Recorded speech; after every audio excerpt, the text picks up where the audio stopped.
मगाशी आम्हाला जे बोलायचं ठाण्यामध्ये मी आणि तटकरे साहेब बोललेलो आहे.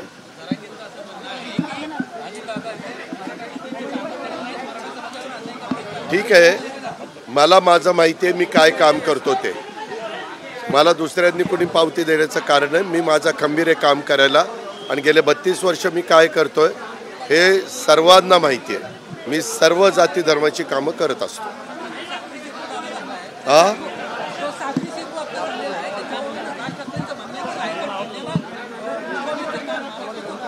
नाही हो, असं नसतं. उद्याच्याला तुम्ही बघा, समृद्धी महामार्ग झाला त्याचा फायदा झाला की नाही, एक्सप्रेस हायवे झाला त्याचा फायदा झाला की नाही. कुठल्याही प्रकारे आता पूर्वी वाशीचा ब्रिज नव्हता त्यावेळेस आपल्याला सगळ्यांना ठाण्यातनं यावं लागायचं, खूप लांब पडायचं. उलट ह्याच्यातनं वेळेची बचत होतीये, ह्याच्यातनं इंधनाची बचत होतीये. ह्याच्यातून लोकांना तिकडं जात असताना जी वाहतुकीची कोंडी होती ती कोंडी बऱ्याच अंशी कमी व्हायला मदत होणार आहे.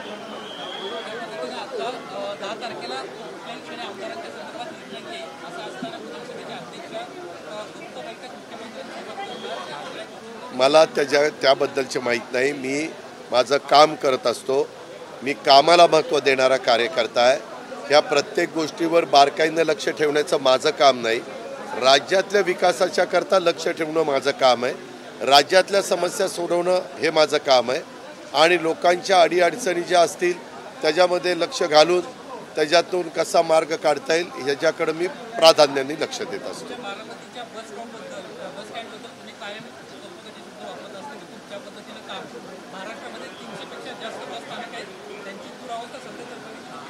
टप्प्याटप्प्याने आम्ही करतो. टप्प्याटप्प्याने यंदाच्याही वर्षी नवीन बसेस मोठ्या प्रमाणावर आपण घेतोय. त्याकरता बजेटमध्ये तरतूद केलेली आहे. त्याचबरोबर वेगवेगळ्या ठिकाणचे बस स्थानकं, काही ठिकाणी BOT तत्वावर कोणी येत असेल, कारण हार्ट ऑफ दी सिटीमध्ये बस स्थानक आहेत. त्याच्यामुळं काहींना तुम्हाला आठवत असेल सिन्नरचं बस स्थानक BOT तत्वावर केलं. बरीच महाराष्ट्रातली बस स्थानकं BOT तत्वावर झाली. तशा प्रकारे तिथल्या लोकप्रतिनिधींनी आपलं बस स्थानक BOT तत्वावर घ्यायचं का काय करायचं, काय केल्यानंतर तिथल्या प्रवाशांची सोय होणार आहे, काय केल्यानंतर तिथली सेवा अधिक चांगल्या पद्धतीनं देता येणार आहे, हे आमचे अधिकारी पण पाहतील आणि लोकप्रतिनिधी पण सुचवतील.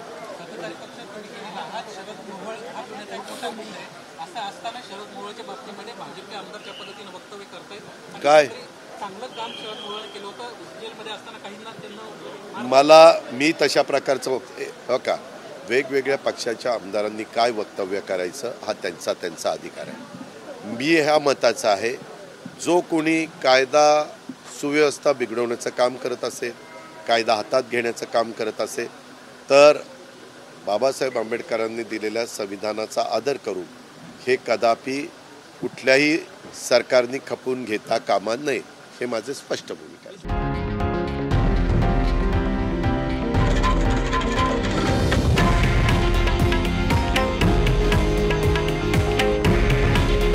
हे आहे देशातील नंबर 1 न्यूज नेटवर्क आणि आपण पाहत आहात TV9 मराठी. काळजी तुमची, हित महाराष्ट्राचं.